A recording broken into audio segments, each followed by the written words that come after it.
Welcome to DigiBuddy. Today, we're gonna learn how to share your LinkedIn profile. First of all, go here on Me. Now, click on View Profile. When seeing your profile, you can notice a More button right here. Click on it. Now, click on Send Profile in a message. A new message tab will open, and here you can type a name or multiple names to send a message sharing your profile link. I typed my friend and I just go here. And now you can send your profile link to him.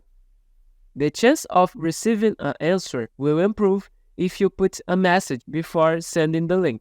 If you just send the link with no text before or after, it will not be a good divulgation. But if you just want to send a link to another person that is not on LinkedIn, you can just go here on your URL and press Ctrl+C. Now, go where you want and press Ctrl+V.